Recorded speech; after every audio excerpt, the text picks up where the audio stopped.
5, 16, 19, 21, 33, and 10. Check results. Can you remember? Oh my god, it's the daytime. What? I mean, it's the daytime half the time, but I mean, I'm doing this in the daytime. That's rare. I'm being productive when it's bright.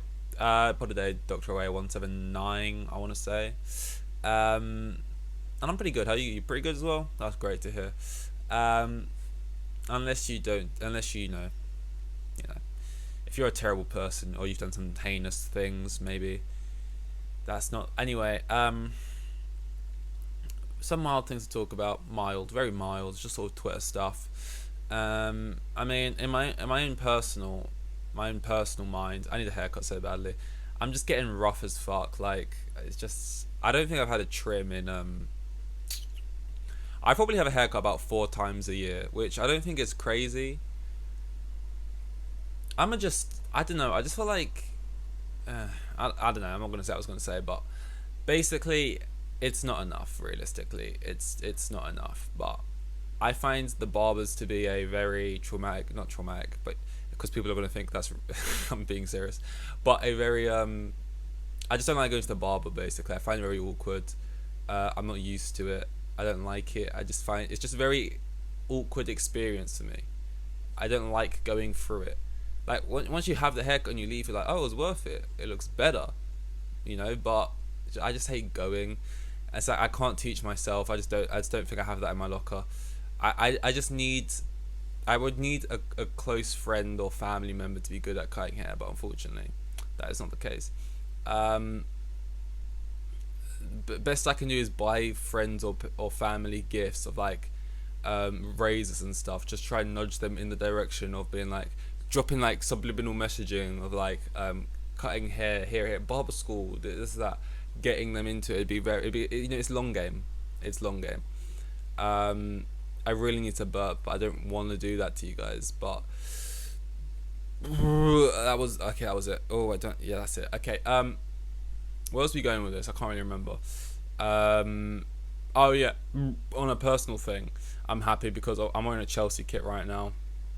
Um, all I've been wearing is Chelsea kits. Kind of when it's hot, I don't have any t-shirts. I realize all I own is jumpers and sweaters and stuff, and it's like, okay, you should probably have more summer clothes. Um, but that's another thing. I just hate parting way with money.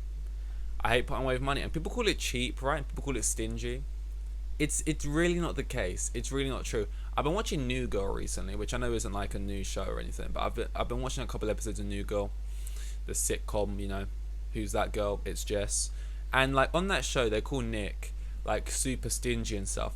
But like at the same time, Nick is incredibly broke. You know what I mean? So like, yeah, sure, he doesn't splash the cash, but like he doesn't splash the cash he doesn't have. Like it is an ongoing storyline beat, whatever, that Nick is insanely poor. He's the poorest out of all of them in the place, and therefore he doesn't spend a lot of money. And look, there's people out there who are spenders through and through, whether they're poor or rich, they'll spend. But it's like, I think being stingy, right, and being cheap is not something you can just throw at people who don't have a lot of money.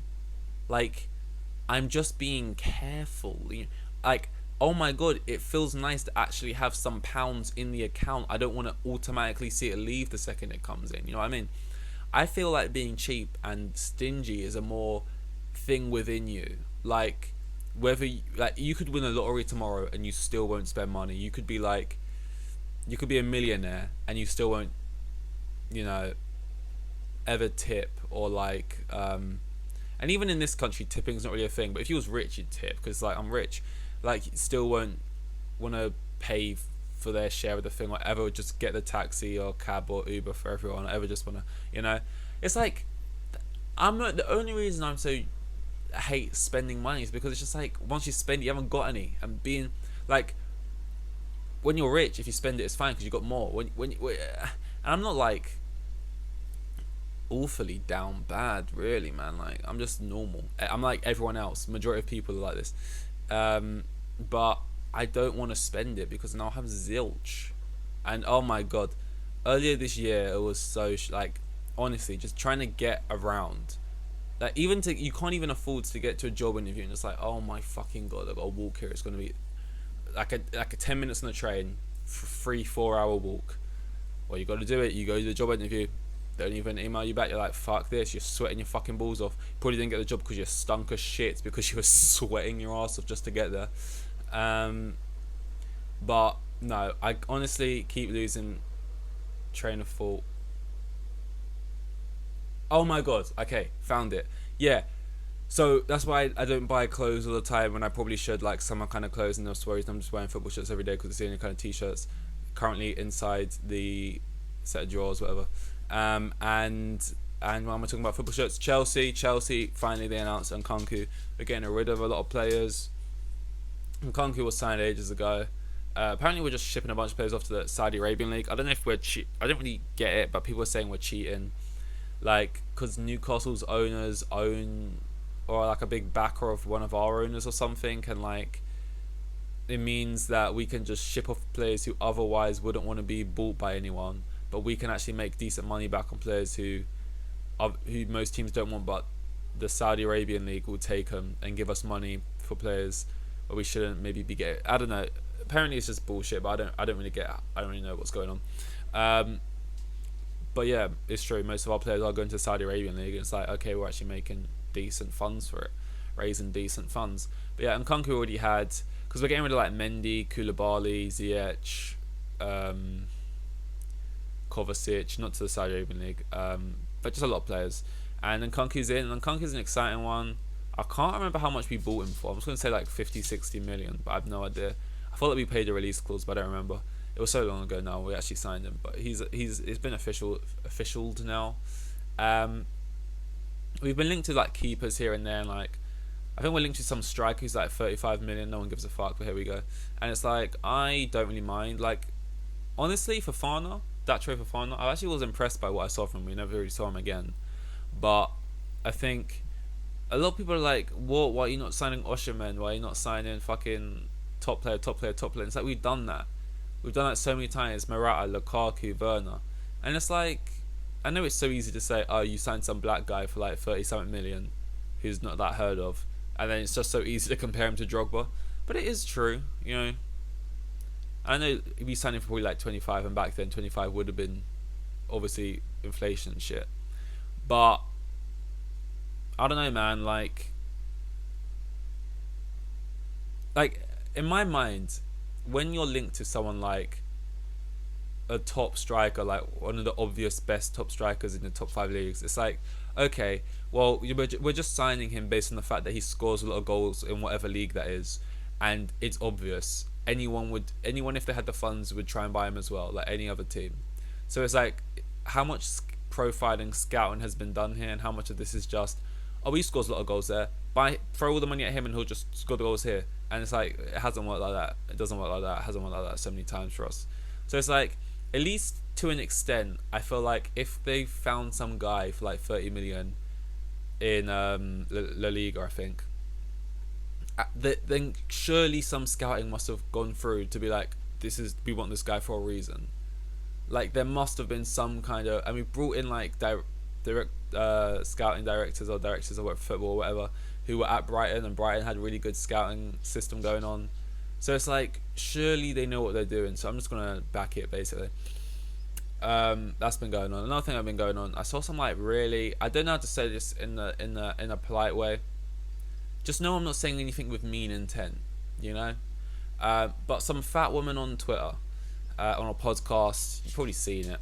She was like, and really big, like not just like big. That's one thing about America. This was an American podcast. Is like, there's people in America who are so big. It makes you realize how big that country is, like in terms of the people. Because when I walk around outside, you'll see like tall people, short people, skinny people, fat people, right? But when you see like someone who's actually like big, fat, you're like, oh wow, you realize it's rare that you actually see people big around.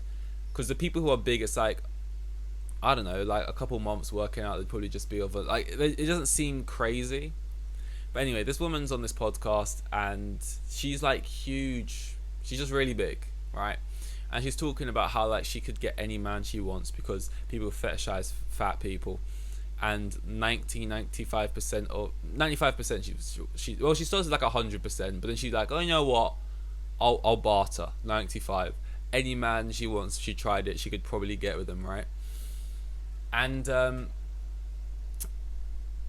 the tweet clipping that clip captioned it, because everyone's face when she said that on the podcast was like, you're mentally insane. And then the tweet was, oh, all the reactions of the people on this podcast make me feel sick to my stomach, as if like, how are they just brushing her off like that's just bullshit.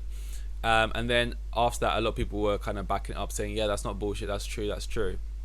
And it's like, I feel like now you can get away with like backing anything on Twitter. Like, it was just the other day, I think I spoke about when Lizzo, someone posted a clip of Lizzo dancing on stage doing some like intense dancing. She was like sweating, right?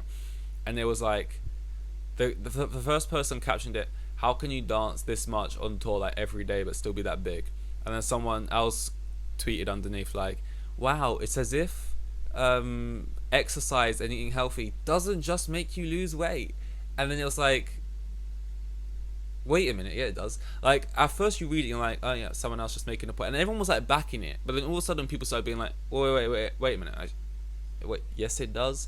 Like, because I know there's a narrative of like, you're skinny or fat, that's just a genetic thing. Sometimes you're not doing anything wrong. Like, I could be eating way more unhealthy than someone who's really big, but it's just luck of the draw, it's just unlucky.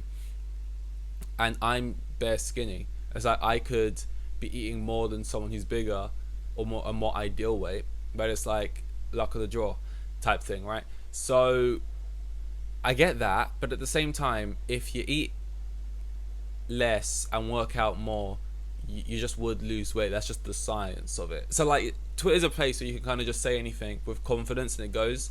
Anyway, so everyone's like backing her and saying yeah, it's true, but it's like, it's like, why? I don't know, man. It's just one of those things. You don't want to get caught in a trap of being like, oh, 2023, you can't, men aren't men anymore, and you can't let these fucking, what's that thing, these snowflakes, right?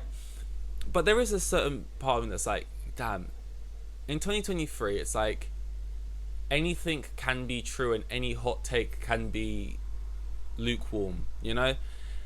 If that makes any sense, because I agree, like, the whole fetishizing is a real thing, and that definitely happens, and like, she probably doesn't have trouble at all sleeping with people. That probably is something like, there's probably, her DMs probably has loads of people in it.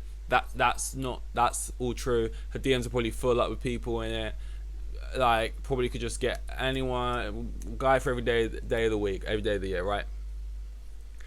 But the statement that I cannot get by with is, any man you chose on the planet, you could get them with 95% success rate. Because like, that's just insane to say, you know? Like, if I watched a podcast with like anyone saying that, I'd be like, I already don't like you. Like, that's already crazy. Like, if you read the comments on the video of her saying that, and there's at least a 50-50 split of people saying, no, that's bullshit, and the other 50% people saying, no, she's right though. Well, already she's wrong, because if there's 50% of the people in the comments saying she's wrong, well then that's not 95%, so it's already quite the drop off. But like, 95% might as well be 100% success rate. Are you God? Do you like you can't, that's a crazy thing to say. Like, I get what you're saying and I agree with you, but like, come on, drop it from 95%. That's insanely high. Like, your pull rate 95, basically everyone. Like, I don't know, brother. I don't know, broski, man. Like, I don't think the top, unless you're like a celebrity, because obviously yeah, but even still, the fucking Beyonce, who's a guy, what's his name, Michael B. Jordan, right? Is Beyonce even like, Beyonce's like, how old's Beyonce, like 40, 50? Like Zendaya, that'd be a more accurate, like, she's young, you know? But like Zendaya, Beyonce, like Angelina Jolie, like whoever these like most highly thought of people are, right? Even as celebrities, I even think their percentage wouldn't be 95%. I do. A part of me does think that. Like when I think about, okay, if I think about it this way, if I think about all the people on my street, if Zendaya knocked on their door, approached them, sweet talked each person up on the door of this street, would she have a 95% success rate with the men on the street? Like, I don't know, some of them are like 55, a lot of them are probably married, some of them maybe they prefer Asian women or white women, some of them maybe you're too young for them, some of them, like, I just feel like, be a bit more, are you trying to say 95% of single people in my age demographic from this part of the world would, because then it's like, okay, I can, you know, a little bit more, but yeah, love everyone, love to all. No hatred here. This is an all loving podcast, man. We keep it groovy. That's my last minute disclaimer. Just so that's clear. You know? I'm a good guy. Yeah, that's all. This is 178, I think. See you guys in 179. Here with the kids, and I got 3 kids, and the geezer was probably on like maximum 20 bags a year. Like the most boring bloke you'll ever meet. Like,